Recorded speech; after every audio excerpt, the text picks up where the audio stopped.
ചേട്ടാ ഒരു മൊബൈൽ ചലഞ്ചാ. എന്തായാലും മഴയത്ത് കയറിയെന്നല്ലോ, ജസ്റ്റ് ഒന്ന് നോക്കുന്നോ. നമ്മുടെ വർണിക്കാവിലെ എമറാത്ത് മന്തി ഇല്ലേ, അതിന്റെ ഇൻസ്റ്റാഗ്രാം അക്കൗണ്ടും സ്പൈസ് റൂട്ട് ജിത്ത് എന്നൊരു അക്കൗണ്ട്, അത് രണ്ട് ഫോളോ ചെയ്തിട്ടുണ്ട് നോക്കുക. രണ്ട് കണ്ടീഷൻസാണ്, ഒന്ന് ഈ ഫോളോ ചെയ്തതും പിന്നെ ലൈക്കും റീഷെയറും ആണ് നോക്കുന്നത്. ഒന്ന് നോക്കാം. EMAA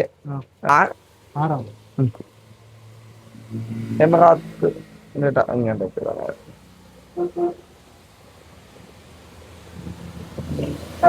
എമറാത്ത് ബലണിക്കാവുണ്ട് ചേട്ടാ. എൻ്റെ ഈ അക്കൗണ്ട് ഒന്ന് നോക്കിയേട്ടാ. ഇല്ല, ഒന്ന് ഫോളോ ചെയ്തോ കേട്ടോ. ഇതിൽ പിന്നെ സ്പൈസ് റൂട്ട് ജിത്ത് എന്നൊരു അക്കൗണ്ട് ഉണ്ട്, എൻ്റെ അക്കൗണ്ടാണേ. എൻ്റെ ഇത് അതുകൂടെ ഒന്ന് ഫോളോ ചെയ്തോ. ഇതിനകത്ത് നമ്മൾ കണ്ടീഷൻ പറയുന്നത് ഈ രണ്ട് അക്കൗണ്ട് ഫോളോ ചെയ്യുന്നതും പിന്നെ ലൈക്കും റീഷെയറും, ലാസ്റ്റ് 4 വീഡിയോക്കുള്ള ലൈക്ക് റീഷെയറും നോക്കും. നമ്മൾ ഇനിയും ഈ ഭാഗത്തൊക്കെ വീണ്ടും വരും, അടുത്ത ദിവസങ്ങളിൽ വീണ്ടും വരും. ആ സമയത്ത് എവിടെയെങ്കിലും വെച്ച് നമുക്ക് കാണാം. ഒരു മൊബൈൽ ചലഞ്ച് ജസ്റ്റ് ഒന്ന് പങ്കെടുത്ത് നോക്കുന്നോ. 2 ഇൻസ്റ്റാഗ്രാം അക്കൗണ്ട് ഫോളോ ചെയ്തിട്ടുണ്ടോ നോക്കുക, അതാണ് ഫസ്റ്റ് കണ്ടീഷൻ. ഇല്ല, ഒരു മൊബൈൽ ചലഞ്ച് ജസ്റ്റ് പങ്കെടുത്ത് നോക്കുന്നു. അവിടെ 2 കണ്ടീഷനാ, ഒന്ന് 2 അക്കൗണ്ട് ഫോളോ ചെയ്തിട്ടുണ്ടാകണം, പിന്നെ ലൈക്ക് റീഷെയർ നോക്കുക.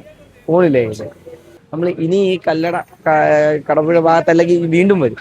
അപ്പം ഒന്ന് ഫോൺ എടുത്ത് ഫോളോ ചെയ്ത് വെച്ചേക്കാം, നമുക്ക് വീണ്ടും കാണാം. Okay, thank you. Spice route Jithu എന്ന അക്കൗണ്ടും എമറാത്ത് മന്തി ബർണിക്കാവിന്റെ ഉണ്ടല്ലേ. അപ്പൊ എമറാത്ത് മന്തിയുടെ അക്കൗണ്ട് നോക്കിയാൽ മതി. സ്പൈസ് റൂട്ട് ജിത്തു എന്ന അക്കൗണ്ട് ഉണ്ട്, അതും പിന്നെ ലാസ്റ്റ് 4 വീഡിയോക്ക് ലൈക്കും റീഷെയറും നമ്മൾ നോക്കുന്നത്, അതുകൂടെ ചെയ്ത് വെച്ചേക്കാം. നമുക്ക് അടുത്ത തവണ ഇവിടെ വരുമ്പോൾ കാണാം. ഓക്കെ.